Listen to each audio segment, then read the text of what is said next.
کیا بیوی کی شرمگاہ کو دیکھنا جائز ہے یا ناجائز ہے؟ بڑا بے شرمی والا سوال ہے، لیکن ضروری بھی ہے، تو اس کا میں جواب عرض کر دیتا ہوں کہ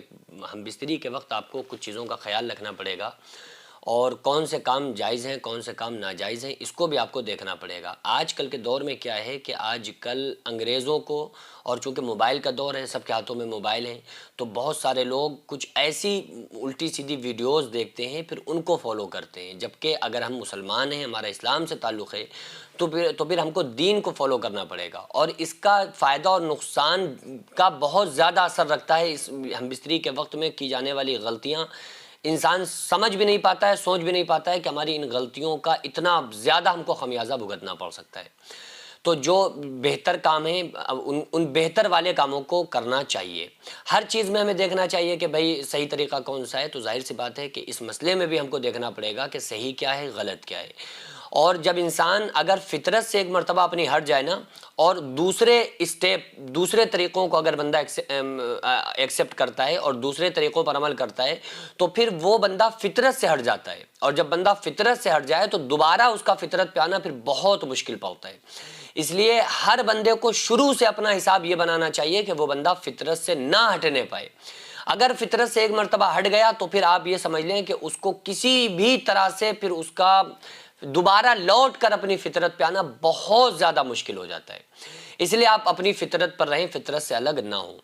تو جو بہتر طریقہ ہے، جو اسلام نے طریقہ ہم بستری کا بتایا ہے، وہ یہ ہے کہ جس وقت آپ ہم بستری کریں نا، تو اس وقت آپ کپڑا اوڑھ کر کریں، ٹھیک ہے؟ یہاں تک کہ آپ اندھیرا کر لیں، کمرے میں بھی اتنی روشنی بہت زیادہ نہ ہو، ٹھیک ہے؟ وہ زیرو بلب وغیرہ لوگ استعمال کرتے ہیں، گھروں میں لگے ہوتے ہیں نیند والے، تو وہ تو ٹھیک ہے، لیکن بالکل بہت زیادہ روشنی رکھنا یہ بھی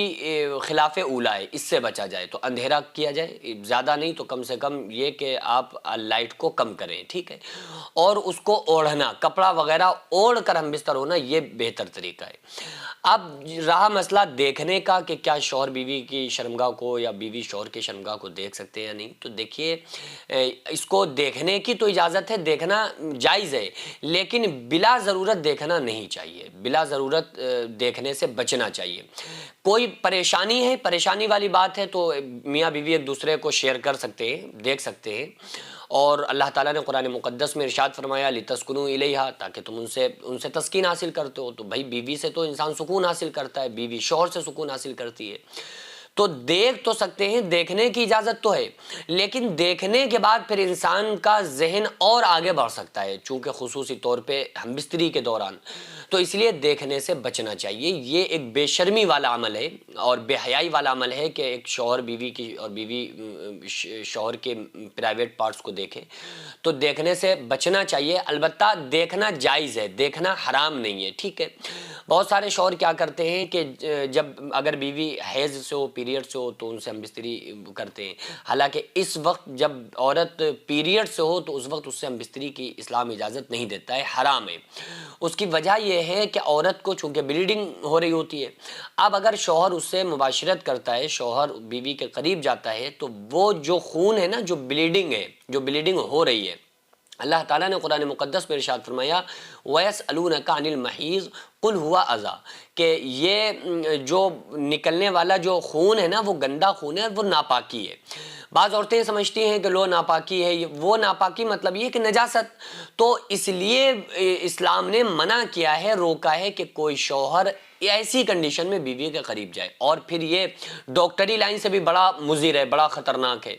ٹھیک ہے؟ تو بیوی سے قریب جانا اس وقت، یعنی کہ قریب جانے سے مطلب یہ کہ اس سے ہم بستر ہونا جب وہ ناپاکی کی حالت میں ہو، یعنی کہ جب وہ پیریڈ سے ہو، تو اس وقت اس کے قریب نہ جایا جائے حتیٰ یطہرن، یہاں تک کہ وہ پاک نہ ہو جائے، جب تک وہ پاک نہ ہو جائے، جب تک ایک شوہر بیوی سے مباشرت نہیں کر سکتا ہے، جائز نہیں ہے، حرام ہے، تو اس سے بچنا چاہیے، ٹھیک ہے؟ اور یعنی کہ ہم بستری کے دوران کچھ لوگ ایسے ہوتے ہیں جو اپنے ہوش کو کھو بیٹھتے ہیں، اپنا آپا ہی کھو بیٹھتے ہیں، جو دوسرے مقام میں ہم بستری کرنا یہ بھی حرام ہے، یعنی وہ جو ایک مقام ہے پرائیویٹ پارٹ، اس کے علاوہ کسی دوسرے مقام میں ہم بستری کرنا حرام ہے، جائز نہیں ہے، اور یہ بے شرمی بے حیائی